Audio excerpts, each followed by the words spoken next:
Hi, എൻ്റെ പേര് doctor Saneesh. Obesity സീരീസിലെ ഒരു പുതിയ വീഡിയോ ആയിട്ടാണ് നമ്മൾ എത്തിയിരിക്കുന്നത്. ഇന്ന് നമ്മൾ സംസാരിക്കാൻ പോകുന്നത് ആർട്ടിഫിഷ്യൽ സ്വീറ്റ്നസിനെ പറ്റിയാണ്. അതായത് കൃത്രിമമായിട്ട് ഷുഗർ അല്ലാതെ തന്നെ മധുരം ഉണ്ടാക്കുന്ന പദാർത്ഥങ്ങളെ പറ്റിയാണ് നമ്മൾ സംസാരിക്കുന്നത്. പലപ്പോഴും നിങ്ങൾ കേട്ടിട്ടുണ്ട്, ഇപ്പോൾ ഷുഗറും ഡയബറ്റീസും ഒബെസിറ്റിയൊക്കെ ഉള്ളവർക്ക്, അമിതവണ്ണമുള്ളവർക്കൊക്കെ നമ്മൾ ഈ ഷുഗറിന് പകരമായിട്ട് ആർട്ടിഫിഷ്യലായിട്ടുള്ള മധുരം ഉണ്ടാക്കുന്ന സ്വീറ്റ്നസ് യൂസ് ചെയ്യുന്നതിനെ പറ്റി. അപ്പോൾ ഇത് സേഫ് ആണോ, ഇതുകൊണ്ട് ബെനിഫിറ്റ്സ് ഉണ്ടോ, അതോ ഇത് ക്യാൻസർ ഉണ്ടാക്കുമോ, തുടങ്ങിയ ക്വസ്റ്റ്യൻസ് ഒക്കെ നമുക്കൊന്ന് നോക്കാം. അപ്പോൾ തന്നെ ആദ്യത്തെ ക്വസ്റ്റ്യൻ തന്നെ ഇത് ഏതൊക്കെയാണെന്നുള്ളതാണ്. അപ്പോൾ നമ്മൾ കൂടുതലായിട്ട് ഉപയോഗിക്കുന്നത് സ്റ്റീവിയ എന്ന് പറഞ്ഞിട്ടുള്ള ഒരു ആർട്ടിഫിഷ്യൽ സ്വീറ്റ്നർ ഉപയോഗിക്കാറുണ്ട്, അസ്പാർട്ടമേറ്റ് യൂസ് ചെയ്യാറുണ്ട്, സക്കാരിൻ യൂസ് ചെയ്യാറുണ്ട്. അപ്പോൾ നിങ്ങൾക്കറിയാം, ഇത് സാധാരണ ഷുഗറുമായിട്ട് കമ്പയർ ചെയ്യുമ്പോഴത്തേന് ഏതാണ്ട് ഒരു 100 കണക്കിന് മടങ്ങ് സ്വീറ്റ്നസ് ഉള്ള ഒരു സബ്സ്റ്റൻസ് ആണിത്. ചെറിയ അളവിൽ തന്നെ നല്ല സ്വീറ്റ്നസ് കിട്ടും, പക്ഷേ അതിന് അതിൽ നിന്ന് കിട്ടുന്ന എനർജിയുടെ അളവ് കുറവാണ്. അപ്പോൾ അത് തന്നെയാണ് ഇതിൻ്റെ ബെനിഫിറ്റ്. അപ്പോൾ നമുക്ക് ആ ഒരു സ്വീറ്റ് ടേസ്റ്റ് കിട്ടുകയും ചെയ്യും, എന്നാൽ അതേസമയം തന്നെ കാലറി കുറവായതുകൊണ്ട് തന്നെ നമുക്ക് സ്വീറ്റായിട്ടുള്ള ഫുഡ് കഴിക്കാൻ പറ്റും. പക്ഷേ ഇത് കഴിക്കുന്നതുകൊണ്ട് ക്യാൻസർ ഉണ്ടാകുമെന്ന് ചോദിച്ചു കഴിഞ്ഞാൽ ക്യാൻസർ ഉണ്ടാകത്തില്ല. ഇതുവരെയുള്ള എവിഡൻസ് അനുസരിച്ചിട്ട് ഇത് മിതമായ അളവിൽ, റെക്കമെൻഡഡ് ലെവലിൽ നമ്മൾ കഴിച്ചു കഴിഞ്ഞാൽ ഇതിന് ക്യാൻസർ ഉണ്ടാക്കാനുള്ള ചാൻസ് ഇല്ല.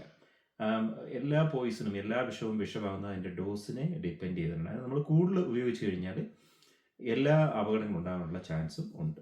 ഇത് ആർട്ടിഫിഷ്യൽ സ്വീറ്റ്നസ്സിന് മാത്രമല്ല, ജനറലി എന്തിനും അത് ബാധകമാണ്.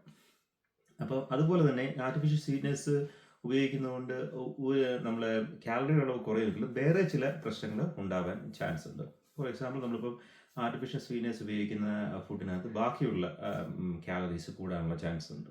ഇപ്പോൾ ഫാറ്റ് അല്ലെങ്കിൽ ബാക്കിയുള്ള എണ്ണ അങ്ങനെയൊക്കെ ഉള്ളതിനകത്ത് ഉപയോഗിക്കുന്നതുകൊണ്ട് തന്നെ അതിൽ നിന്ന് കിട്ടുന്ന എനർജിയുടെ അളവ് ചിലപ്പോൾ കൂടാൻ ചാൻസ് ഉണ്ട്.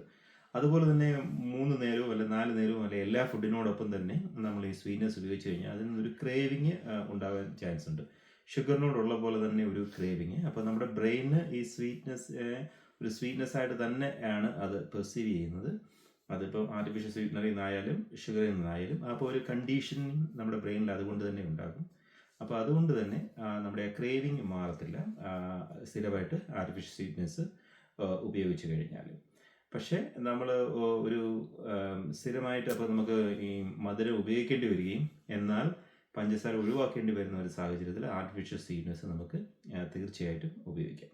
അപ്പോൾ ആർട്ടിഫിഷ്യൽ സ്വീറ്റ്നസ് നമ്മുടെ ഒരു കൃത്യമായ അളവിൽ, പറഞ്ഞ റെക്കമെൻഡ് ലെവലിൽ നമ്മൾ ദിവസം ഉപയോഗിച്ച് കഴിഞ്ഞാൽ നമ്മൾ കഴിക്കുന്ന ഷുഗറിൻ്റെ അളവ് കുറയ്ക്കാനും അതിൽ നിന്ന് കിട്ടുന്ന കാലറിയുടെ അളവ് കുറയ്ക്കാനും സഹായിക്കും. നമ്മൾ പലരും കേട്ടുള്ള ഒരെണ്ണമാണ് സ്റ്റീവിയ. ഒരു നാച്ചുറൽ ആർട്ടിഫിഷ്യൽ സ്വീറ്റ്നറാണ്. അതൊരു പ്ലാന്റിൻ്റെ ഇലയിൽ നിന്നുണ്ടാക്കുന്നതാണ്. അത് പ്ലാന്റിൻ്റെ ഇലയിൽ നിന്നുണ്ടാക്കുന്നതുകൊണ്ടാണ്, അല്ലെങ്കിൽ നാച്ചുറൽ ആണെന്ന് കരുതി അത് നമുക്ക് കൂടുതലായിട്ട് ഉപയോഗിക്കാൻ സാധിക്കത്തില്ല. സ്റ്റീവിയ പ്ലാന്റിൻ്റെ മിക്കവാറുള്ള എല്ലാം, ഇൻക്ലൂഡിങ് അതിൻ്റെ ഇല അടക്കം തന്നെ, എല്ലാം നല്ല സ്വീറ്റ് ആയിട്ടുള്ളതാണ്. പക്ഷേ നമ്മളിവിടെ കഴിക്കുന്ന അതിൽ നിന്ന് എക്സ്ട്രാക്ട് ചെയ്തിട്ടുള്ള കെമിക്കൽ ഫോമിലുള്ള സ്വീറ്റ്നറാണ്. അപ്പം അതിനകത്തും സ്റ്റീവിയ നാച്ചുറൽ ആണെന്ന് കരുതി നമുക്ക് കൂടുതലായിട്ട് ഉപയോഗിക്കാൻ കഴിയില്ല.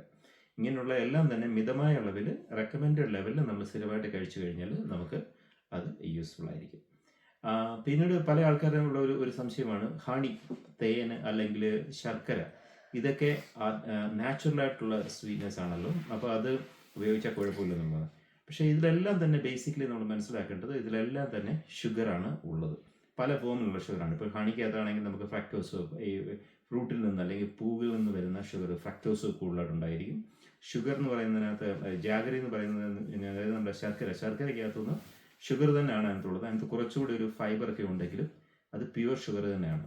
അപ്പോൾ ഇതെല്ലാം തന്നെ നമ്മൾ ഷുഗർ കഴിക്കുന്നതിന് ഈക്വലൻ്റ് ആയിട്ടുള്ളതാണ്. അപ്പോൾ അതിലൊക്കെ ചെറിയ മിനറൽസ് ഒക്കെ ഉണ്ടെന്നാണ്, ആൻറ്റി ഓക്സിഡൻസ് ഒക്കെ ഉണ്ടെന്നുള്ള കാര്യം ആൾക്കാർ പറയാറുണ്ട്, എസ്പെഷ്യലി നമ്മുടെ ഹണിയിലൊക്കെ. പക്ഷേ അതിൻ്റെ ബെനിഫിറ്റ്സ് നമ്മൾ കഴിക്കുന്ന ഷുഗറുമായിട്ട് വെച്ച് നോക്കുമ്പോൾ വളരെ കുറവാണ്. അപ്പോൾ ആൻറ്റി ഓക്സിഡൻറ്റ് ബെനിഫിറ്റ്സിന് വേണ്ടി, അല്ലെങ്കിൽ നമ്മുടെ ബോഡിയിലെ കാലറി കൂട്ടുമെന്നൊക്കെ പറഞ്ഞിട്ട് നമ്മൾ ഹണിയും മറ്റുമൊക്കെ കൂടുതലായിട്ട് കഴിക്കുന്നത് നല്ല ഒരു കാര്യമല്ല. അതിൽ നിന്നെല്ലാം ധാരാളം കാലറി നമുക്ക് ലഭിക്കും.